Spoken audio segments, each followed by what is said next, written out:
Next जो theorem है वो है हमारा टेंजेंट सेगमेंट थियरम। तो जरा इसका टेंजेंट बना लेते हैं पहले। तो ये बना हमारा फर्स्ट टेंजेंट, सेकंड टेंजेंट। थोड़ा बड़ा करते हैं, टेंजेंट समझ में आए ताकि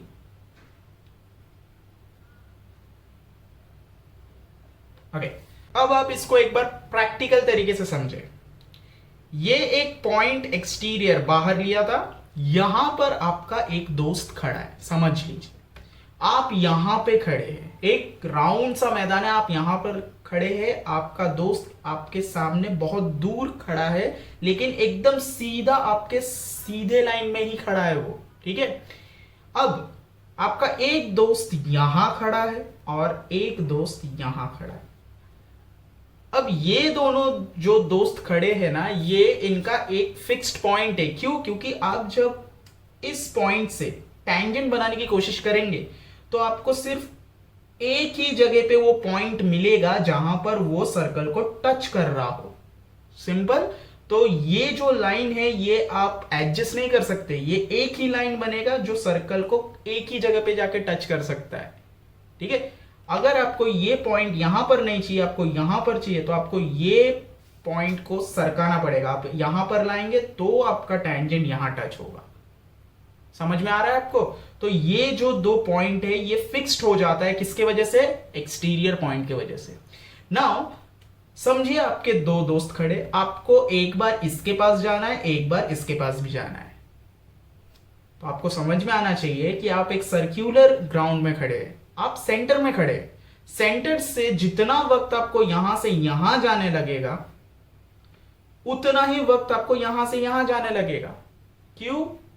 क्योंकि जो एक्सटीरियर पॉइंट से टेंजेंट बनाया गया है, ठीक है, वो टेंजेंट जो एक्सटीरियर पॉइंट से दूसरा वाला टेंजेंट बनाया गया है, ये नीचे वाला, ये दोनों टेंजेंट का जो मेजरमेंट है सेंटर से वो इक्वल होगा। इसको और अच्छी तरीके से समझते हैं। ये एक रास्ता है सीधा, ठीक है ना, ये सीधा वाला रास्ता है, ठीक है। आप समझिए यहां पर है, तो यहां पर तो मैंने बता दिया, यहां से यहां और यहां से यहां सेम टाइम लगेगा। आप यहां पर आइए, यहां से भी आपको यहां जाने के लिए जितना वक्त लगेगा, यहां से यहां आने के लिए भी उतना ही वक्त लगेगा। आप इसी लाइन को पकड़ के यहां आ जाइए, यहां से भी आपको यहां जाने को जितना वक्त लगेगा, यहां से भी यहां आने को उतना ही वक्त लगेगा। हर बार सेम लगेगा। क्यों सेम लग रहा है ये? क्योंकि ये जो एक्सटर्नल पॉइंट था, यहां से जो टेंजेंट हमने बनाया सर्कल के जहां पर जाके टच हुआ, वो एग्जैक्टली वही पॉइंट से अगर हम एक और टेंजेंट बनाएं तो जिस पॉइंट पे पहले वाला टेंजेंट टच हुआ है उसके एकदम ऑपोजिट में ही दूसरा वाला टेंजेंट टच होगा। और इसी वजह से जो डिस्टेंस है सेंटर से दोनों टेंजेंट के पॉइंट ऑफ कांटेक्ट का, वो इक्वल डिस्टेंस पे हो जाता है। इसका मतलब क्या हो गया कि ये वाला टेंजेंट जितना लंबा होगा, समझ लीजिए कि ये 10 सेंटीमीटर का है, तो नीचे वाला टेंजेंट भी कितना होगा? 10 सेंटीमीटर का ही होगा, ठीक है। तो टेंजेंट सेगमेंट थियरम में हमें क्या सीखने को मिला कि एक्सटर्नल पॉइंट से हम दो टेंजेंट जो बनाते हैं, दो सेगमेंट जो बनाते हैं, वो सेम लेंथ का होता है, ये सीखने मिला।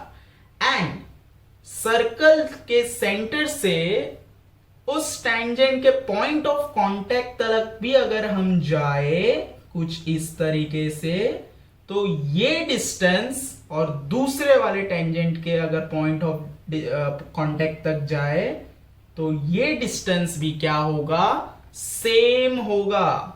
समझ लीजिए ये 3 सेंटीमीटर है तो ये 3 सेंटीमीटर ही होगा। अब इसका एक और तरीका है सिंपल समझने का।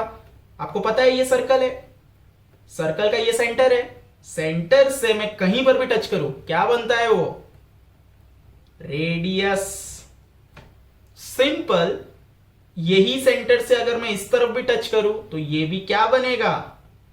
रेडियस। दो तरीके से समझ लिया हमने इसको, ठीक है। अब अगर ये यहां से रेडियस बन रहा है, हमने क्या पढ़ा था एक और इसका थियरम कि टेंजेंट से अगर रेडियस आके उसके पॉइंट ऑफ कांटेक्ट में टच होगा तो वहां पर क्या बनेगा, राइट एंगल बनेगा, वो परपेंडिकुलर होगा। तो यहां पर मैंने आपको बताया था, आपको इमेजिनेशन अपना बढ़ाना होगा, कहीं पर भी बन सकता है ना। तो मैंने आपको यहां पर बना के बताया था, आड़ा टेढ़ा कहीं पर भी बन सकता है परपेंडिकुलर। तो आ जाइए, तैयार हो गया यहां पर। तो ये है यहां पर परपेंडिकुलर जो 90 डिग्री का एंगल बना रहा है। तो यहां पर भी कितना डिग्री का एंगल बनाएगा, 90 डिग्री का ही एंगल बनाएगा। तो सब कुछ समझ में आ गया। एक्सटीरियर सिर्फ एक पॉइंट के वजह से कितना कुछ सेम हो गया, देखिए एक टेंजेंट नीचे वाला ऊपर वाला सेम, अंदर का रेडियस सेम, अंदर के एंगल सेम। समझ में आ रहा है आपको। अब यहां से अगर मैं ये एंगल, ये वाला एंगल समझते हैं ना आप, एंगल, सिर्फ मैं एंगल की बात कर रहा हूं, तो आपको ये भूल जाना है। ये एंगल अगर मैं सिर्फ देखूं तो ये एंगल जितना होगा ये एंगल भी उतना ही होगा, सेम। यहां से इस एंगल को देखिए, ये एंगल, ठीक है, ये एंगल जितना होगा तो नीचे वाले से भी ये जो होगा ये एंगल भी सेम होगा। कितना कुछ सेम आ रहा है, ठीक है। सारी चीजें समझ में आ गए। अब ये थियरम्स को हम जब एक्सरसाइज करेंगे, पहला वाला प्रैक्टिस सेट 1 जो है 3.1, वो जब करेंगे ये सारा चीज हम उसमें अप्लाई करेंगे और आपको और अच्छी तरीके से ये समझ में आ जाएगा। तो जो फर्स्ट एक्सरसाइज होगा उसमें से, इस थियरम्स में से एग्जाम में 2 मार्क्स के क्वेश्चन तो पक्का आता ही है, ठीक है। तो 2 मार्क्स तो आपके जेब में हो गए, ठीक है। ये सोचना नहीं है कि बस 2 ही मार्क्स का तो है, छोड़ देता हूं, ऐसा नहीं करना है। मैंने आपको एक बात पहले ही क्लियर किया, चीजें, हर चीज हमको सीखनी पड़ती है तो ही हमें वो आएगा।